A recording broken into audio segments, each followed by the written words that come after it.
started. Hi, this is Time Pass History. Along with me is Malik. Say hi. Hi. Hi.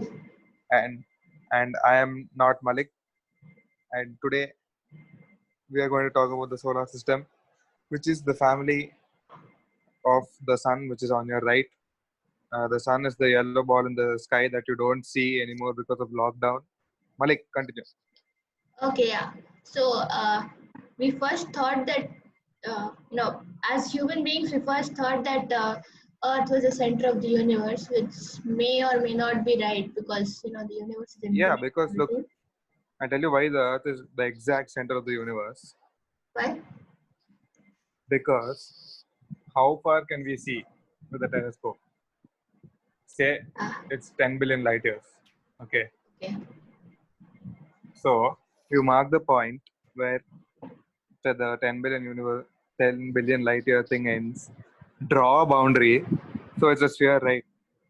Yeah. In all directions. And what is the Yeah. center of the sphere? The Us. telescope, which can see 10 billion light years, is the center of the universe. And we are very close to it. So, yeah, we are important. Newton said that too. He's like, the universe is infinite, so infinity Yeah, has, so, any point in infinity is the center of it. yeah, so even Anyway, Socrates' nose in that picture can be in the center. yeah. Anyway, Okay, coming back to the point, Aristarchus of Samos. Samos is a place in ancient Greece. He discovered that the Earth was not, in fact, stationary and the sun didn't revolve around it. This is the dude. Too bad most yes. of his work that we know, we don't know much of his work because of this, the burning of the Library of Alexandria. I think it's because of this, because he lived in the library anyway. And what If remains is that this, what, yeah, if if that library didn't burn down, we would have flying cars by now. yep. We Yeah, and wouldn't have we would corona have been on maybe. Mars. Yeah, Yeah. Corona would still be a problem on Earth. We would be somewhere Yeah. else. So the only thing that remains is this picture. And whatever we know of his work is from Archimedes' book, The Sand Reckoner. It sounds like a young adult novel or something. Anyway, Okay, what are he's, those circles? yeah, one of them is the sun, this one, big one, then the earth and the moon. He Okay. calculated, he like observed the angle between the sun and the moon when at half moon, basically at multiple times, and he found out it was about 87 degrees. He measured this manually, so it was kind of off. The real value is 89.5 degrees. Hmm. And by Okay. this, he calculated that the distance between the Earth and the Moon, like the distance between the Earth and the Sun, is 400 times at least 20 times the distance between the Earth and the Moon. And in reality, it's actually 400. I mean, he missed big time, but at least he Yeah, figured out but something. it is 400 is at least 20, so he was not wrong. Yeah, at least 20. Yeah, So, not wrong. Good boy, yeah. Aristarchus. Yeah, still how he did that and all was He amazing. used Then geometry. Next one. this is the world's first computer. When I say computer, it's hand operated. You can call it a machine. It's called the Antikythera mechanism. First thing, Wow.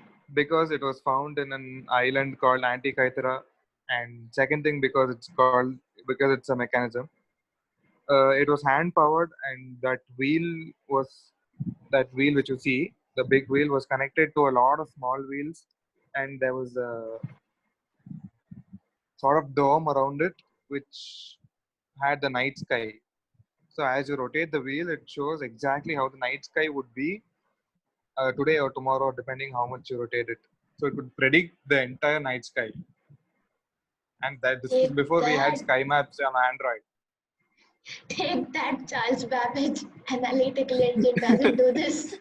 Yeah, and What's the point of solving Pascal and all. logarithms? Yeah, that's what. And it could exactly track a year. So what they used it for is to track 4 years to predict when the next Olympic Games is. The Wow, ancient Olympic Games. that Yeah, is so this was fun. like a countdown clock. Yeah, this was like a countdown clock for the Olympics. So the only reason computers were invented was to watch sports. Yeah. Nice. So Okay. anyway, next Next, is this big boy. He's actually a small boy, but who's this? that is Who's the this? asteroid Bennu. Okay. Uh, What did he so do? yeah, what did he do? Now, as everyone probably knows, when how any star is formed, nebula, there's an explosion, blah blah blah, things condense and stuff forms. This guy Yeah. has been there right from the time our solar system was formed. I mean, not exactly this guy, but the bigger parent planet body was a protoplanet. Okay. And then as space stuff happened over billions and billions of years, it crashed into other planets, and it broke down into whatever this is. And in the end, it settled in a near Earth orbit. So it's like a comet. It's an asteroid, but it like returns to Earth. It's pretty close to Earth. It's in a near Earth orbit. Now, Is it going to what hit us and destroy us? there was some talk, but I don't think it is going to. The nearest Okay. encounter may be in 2135 years. So we'll all be dead by then. Okay. We Oh can't no. experience the dinosaurs experience. Yeah. Sad times. But it's Sad okay. times. So Bennu is much older than Earth. Yeah, it has to be. I mean, the parent body of Bennu is much older than Earth. Bennu has been constantly Okay. forming and reforming because of space pressures and different forces of gravitation as it passes by different planets. Now, Okay. what So. NASA is doing, NASA is Hmm. sending a satellite to Bennu. The satellite's name is Osiris Rex. I don't know why Wow. Rex. Yes. Okay, but why Bennu? Because first thing, it is close to Earth, safe fuel. Second thing is Okay. its size. Yeah, asteroids which are smaller in size, they rotate faster, and then anything which is on its surface, it just flies off. Now, Oh. Okay.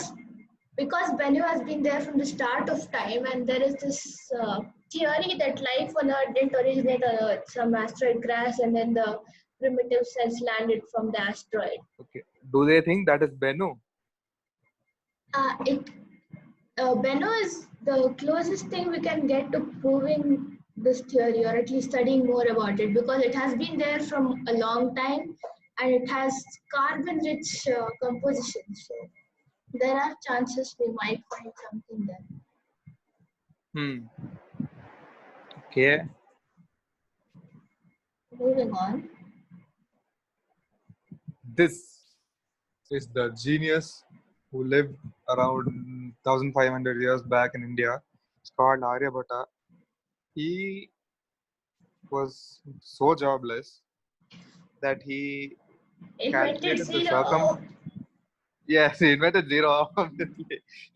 But then he calculated the circumference of the Earth by uh, walking 100 kilometers and observing the 2 points. I mean, from where he walked and to where he walked. He observed the point of the sun at noon, calculated the angle, and then from there went on to calculate the circumference of the Earth. So that means he knew Earth was round. He he knew the curvature and all, and he had his own trigonometry tables that he made, and then it spread into Persia and then Europe, and then only it started having its name as sine and cos. But this guy, Why do we not talk you, about this? Why only zero? Okay, yeah, that's what. Yeah. So, and he also had a heliocentric system 100,000 years before it was legalized or people started Before it talking was about it. popular. Yeah. And so he observed eclipses, he observed the night sky, he walked from place to place, and he was very, very strong in maths. So, naturally, the measurements of the earth uh, were easily calculated, and then he found out the distance to the sun. And the earth's circumference he measured to an accuracy of like 30 kilometers. Wow. He measured it to be 39,990 or something, and the actual value is 40,020 or something. So, That's like, smart. Smart guy. yeah, and then now we are here not even remembering that circumference from our textbooks. We know zero. We know zero. Yeah, well, if nothing, zero is always there. Yeah. Oh, next guy, coming to sort of modern times, where we actually know stuff about these people from math textbooks. René Descartes. I know I'm butchering the spelling, but I'm not French. Yeah, fair enough. Oh, yeah. So anyway, he found out that the Earth was okay heliocentric, but it didn't have elliptical orbits. It was more like a vortex. Why is that? You can see the Earth is revolving around the Sun and the Moon is revolving around the Earth. But Yeah. the Sun is in the Milky Way, right? And the Milky Way is also revolving. Yeah. So everything is shooting through space Okay. at some speed. So it Yeah. basically looks like this. Ouch. Oh, Music is loud. Anyway, but you can look at the vortex, right? All the planets are revolving and there's a sun moving through some okay. ether. Yeah. So, suppose But he the didn't Milky Way is exactly, moving. Yeah. yeah, everything is moving in its space because, it can be, it can't be. We don't have a proper frame of reference, Yeah. but we know for sure the Milky Way is moving and the Yeah. sun is hurling through space and everything else is following along with it. Hmm. The point is, he didn't actually publish this theory because Why? guess what happened around 16th century. I don't know. Oh my God. The Spanish Nobody Inquisition. expects a Spanish Inquisition. I definitely didn't expect that. Yeah, you can check the Wikipedia page. It just says he wanted to publish it, but then the Spanish Inquisition came along, so he put it on hold. Oh, what a shame. If they didn't come along, we would have had flying cars by now. Yes, and hopefully, Okay. yeah, that's it. I think. That's it. And yeah, bye. Peace, your fat guts. Peace, your fat guts. Please stop recording. Yes. Oh, it's still Yay. recording.